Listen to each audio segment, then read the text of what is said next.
तो अतुल सुभाष केस की आजकल पूरे देश में चर्चा है और इसमें लोग अलग-अलग प्रतिक्रियाएं अपनी दे रहे हैं। इसमें बहुत सारे लोगों का मानना है या कई लोग सवाल कर रहे हैं कि क्या अतुल सुभाष को न्याय मिल पाएगा या नहीं। और इसी कड़ी में अलग-अलग जो देश के वकील हैं, उनकी भी अलग-अलग राय आ रही और वो भी जानना चाह रहे हैं कि इसमें न्याय मिलेगा या नहीं, या इसमें न्यायपालिका क्या कहती है, या फिर इस तरह के केसेस में न्याय का क्या प्रावधान है। तो इस तरह की बहुत सारी बातें उठ रही हैं और इसमें सुप्रीम कोर्ट का भी एक वर्डिक्ट आया है, जिसे मैं आपको वीडियो में आगे बताऊंगा कि सुप्रीम कोर्ट का क्या कहना है। लेकिन जैसे कि दोस्तों, अतुल सुभाष ने डॉक्यूमेंट छोड़े हैं या 1 घंटे 20 मिनट का वीडियो बनाया है, तो इससे ये साबित होता है कि अतुल सुभाष ना जाने कितने ही तनाव में होंगे या क्या-क्या किस परिस्थिति से गुजर रहे होंगे। यूजुअली देखा जाता है दोस्तों कि महिला पक्ष के द्वारा अगर किसी तरह की कोई भी बदला लेने की भावना होती है, तो 498 ए का केस लगा करके लड़के वालों को प्रताड़ित किया जाता है। और इसमें सबसे दुखद बात ये है कि महिलाओं के लिए तो सभी तरह के आयोग बने हुए हैं, महिला आयोग आयोग है, महिला कोर्ट है, लेकिन लड़कों के लिए ऐसा कोई भी कोर्ट नहीं बनाया गया है, जहाँ से अगर लड़कों के ऊपर कोई भी अत्याचार होता है या इस प्रकार का केस होता है जैसे कि अतुल सुभाष के ऊपर हुआ है, तो इस केस में हम कहाँ पे न्याय की माँग करें? ऐसा कोई भी कोर्ट नहीं है, क्योंकि जो भी कोर्ट्स बने हैं, वो सिर्फ़ महिला के लिए बने। महिला कोर्ट है, महिला आयोग है और ना जाने कितनी तरह की संस्थाएँ हैं जो सिर्फ़ महिला के लिए बनी। लेकिन इन संस्थाओं ने कभी ये नहीं सोचा कि अगर इसके उलट किसी भी पुरुष के ऊपर इस प्रकार की बातें की जाती है या इस प्रकार से उनके ऊपर हमला किया जाता है या इस तरह से उनको परेशान किया जाता है या पैसों की डिमांड की जाती है, जिस तरह से अतुल सुभाष के केस में किया गया था, तो पुरुष लोग किस विभाग में अपनी शिकायत लेकर जाएँ? क्योंकि ऐसा कोई भी विभाग अभी भारत में नहीं बना है पुरुषों के लिए।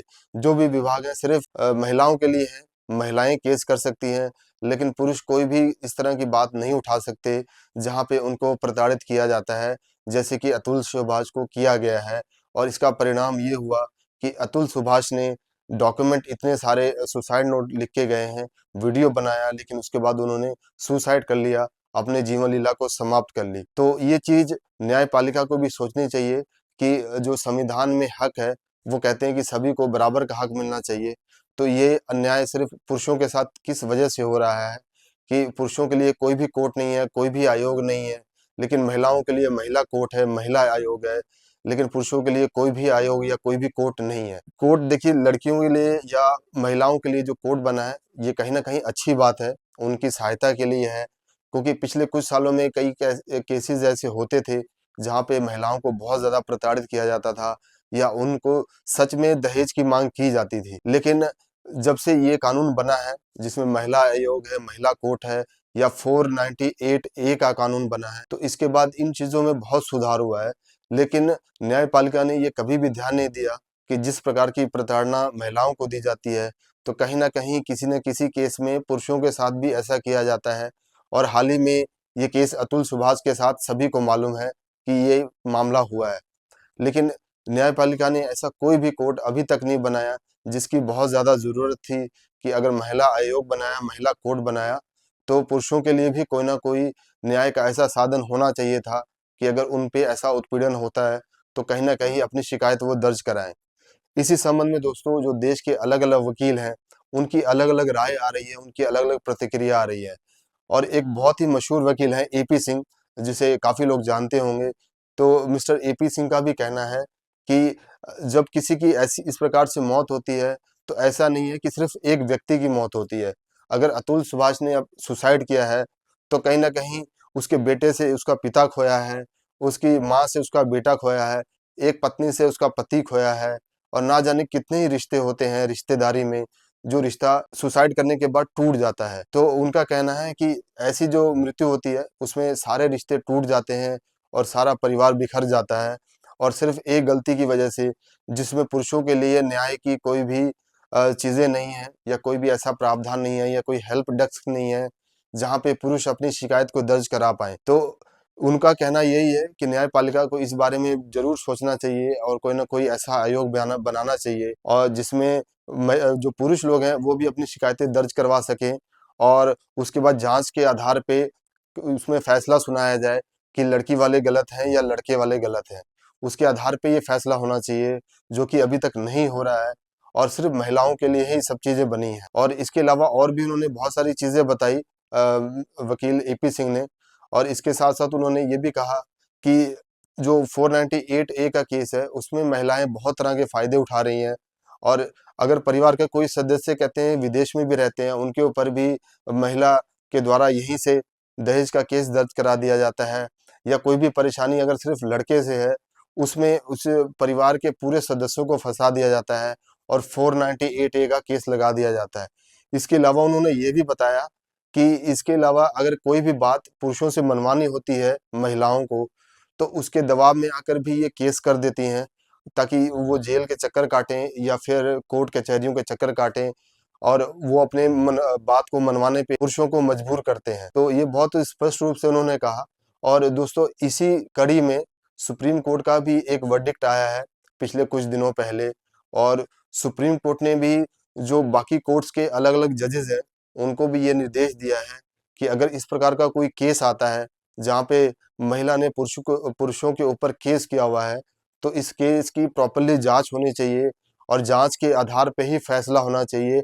ऐसा नहीं है कि अगर 498 का केस सिर्फ महिला ने कर दिया है, तो उसके आधार पे केस दर्ज करके पुरुषों को जेल में डाल दिया जाए और या उनकी कोई भी सुनवाई ना किया जाए। क्योंकि दोस्तों, अभी तक हो तो यही रहा है कि अगर 498 का केस लगता है, तो इसमें कोई सुनवाई नहीं होती और पुरुषों को डायरेक्टली जेल में डाल दिया जाता है, या फिर उनको प्रताड़ित किया जाता है, या उनको तारीख पे तारीख दी जाती है, जैसे अतुल सुभाष को दिया गया था। तो इस प्रकार से दोस्तों, महिलाएं कहीं न कहीं इस 498 का नाजायज़ फ़ायदा उठा रही हैं और पुरुषों को सताया जा रहा है, जो कि बिल्कुल बंद बंद होना चाहिए। और न्याय का फ़ैसला दोनों तरफ से जाँच के बाद ही होनी चाहिए। एक तरफ़ा फ़ैसला कभी भी नहीं होना चाहिए। और इसमें दोस्तों, जो दोषी हैं, जैसे कि अतुल सुभाष ने जज का भी नाम लिया था और उन्होंने कहा था कि जज ने भी उनसे पैसे की सिफ़ारिश करी थी और 5 लाख रुपए देने के लिए कहा था केस को दबाने के लिए। तो उनको कहीं न कहीं ये भी धक्का लगा कि न्यायपालिका भी जो है महिलाओं के साथ मिली हुई है, या उनको उन्हें भी पैसों का लालच है, जिस प्रकार से उन्हें प्रताड़ित किया जा रहा है। तो इन सब परिस्थितियों को देख के ही अतुल सुभाष ने कहीं न कहीं ये फैसला किया कि वो अपनी जीवन लीला समाप्त कर लेंगे।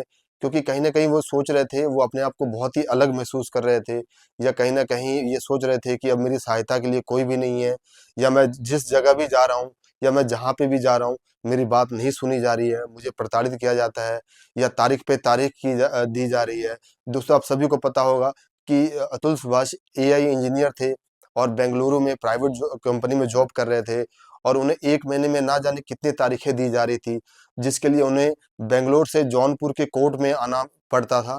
और आप सोच सकते हैं कि अगर 1 महीने में व्यक्ति बार-बार कोर्ट के चक्कर लगाएगा, तो वो अपनी जॉब किस तरह से कर पाएगा? क्योंकि हर आदमी को कहीं न कहीं कमा के खाना है। तो ये बहुत ज़्यादा प्रताड़ना अतुल सुभाष को दी जा रही थी। तो मुझे लगता है कि इन्हीं सब चीज़ों से तंग आकर के ही अतुल सुभाष ने अपनी जीवन लीला समाप्त कर ली, और वीडियो बना के सारे डॉक्यूमेंट दस्तावेज भी दिखाए, और ये भी लिख के गए कि जस्टिस इज़ ड्यू, यानी कि अभी न्याय बाकी है, जो कि उन्हें कहीं न कहीं मिला नहीं है। तो दोस्तों, आपको क्या लगता है कि जो उन्होंने वीडियो के माध्यम से बताया, या उन्होंने जो डॉक्यूमेंट छोड़े हैं, उसके बिहाफ़ पे क्या इनको न्याय मिल पाएगा या नहीं? ऐसा मैं क्वेश्चन इसलिए कर रहा हूँ, क्योंकि अभी पुरुषों के लिए कोई भी ऐसा कोर्ट नहीं बना है, या कोई भी ऐसा आयोग नहीं बना है, जहाँ पे पुरुष अपनी कंप्लेंट को लेके जा सकें। अगर उस आधार पे अगर न्यायपालिका को देखा जाए, तो कोई भी ठोस कदम नहीं उठाया जाएगा अतुल सुभाष के केस में, क्योंकि ऐसा कोई भी कोर्ट नहीं है जहाँ पे ये जाँच हो सके कि अतुल सुभाष सही था या गलत। क्योंकि सब कोर्ट तो महिला के लिए बने हैं, पुरुषों के लिए तो कोई कोर्ट ही नहीं है। तो देखने वाली बात होगी कि अतुल सुभाष को ये न्याय मिलता है या नहीं? अगर नहीं मिलता है दोस्तों, तो हम सभी को आवाज़ उठाने की ज़रूरत है, क्योंकि कहीं न कहीं इस देश में बहुत सारे पुरुष भी हैं जो इन चीज़ों से परेशान हैं, या आगे भी परेशान होंगे। तो अभी अगर लोग आवाज़ उठाते हैं, तो कहीं न कहीं हमारे जो सुप्रीम कोर्ट है, या हमारी जो न्यायपालिका है, उन्हें भी कहीं न कहीं सोचने पे मजबूर होना पड़ेगा कि एक तरफ़ा फैसला नहीं होना चाहिए। अगर महिलाओं को इतनी सुविधाएँ दी गई हैं, तो पुरुषों के लिए भी कोई ऐसा कोर्ट होना चाहिए, जहाँ पे वो अपनी बातों को रख सकें, और सच्चाई के आधार पे या जाँच के आधार पे एक तरफ़ा फैसला ना दिया जाए। दोनों पक्षों को सुनने के बाद, या दोनों पक्षों की सच्चाई जानने के बाद ही कोई ना कोई फैसला दिया जाए। इस बारे में आप सभी क्या सोचते हैं? अपनी राय कमेंट में जरूर बताना। जय हिंद, जय भारत।